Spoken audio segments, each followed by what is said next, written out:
I am confused. Being philosophically consistent and being a very honest person, I'm sure you can tell me where God came from.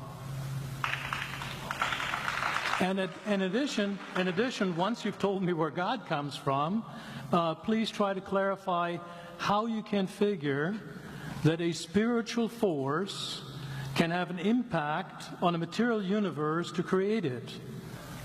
You got 5 minutes. Now, I just want to know which question. That's all right. You may take the rest of the minute. We're supposed to do one question at a time. Which one would you like? That was part of the format for the debate. So which question? I want you to fill in the story of the rest of the beginning of the universe. God, spiritual matter, impact on material matter. Okay. So 2 questions. All right. Go ahead. All right, your question, where did God come from, assumes that you're thinking of the wrong, obviously it displays that you're thinking of the wrong God, because the God of the Bible is not affected by time, space, or matter. If he's affected by time, space, or matter, he's not God. Time, space, and matter is what we call a continuum. All of them have to come into existence at the same instant, because if there were matter but no space, where would you put it? If there were matter and space but no time, when would you put it? You cannot have time, space, or matter independently. They have to come into existence simultaneously. The Bible answers that in 10 words. In the beginning, there's time. God created the heaven, there's space, and the earth, there's matter. So you have time, space, matter, created a trinity of trinities there. Just, time is past, present, future. Space has length, width, height. Matter has solid, liquid, gas. You have a trinity of trinities created instantaneously. And the God who created them has to be outside of them.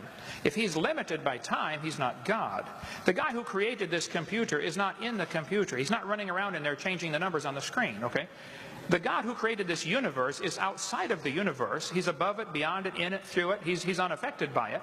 So the concept that a spiritual force cannot have any effect on a material body, well then I guess you'd have to explain to me things like emotions and love and hatred and envy and jealousy and rationality.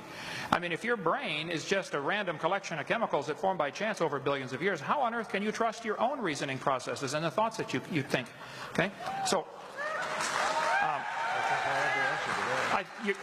your question, where did God come from, is assuming a limited God. And that's your problem. The God that I worship is not limited by time, space, or matter.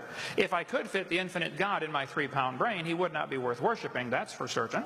So that's the God that I worship. Thank you.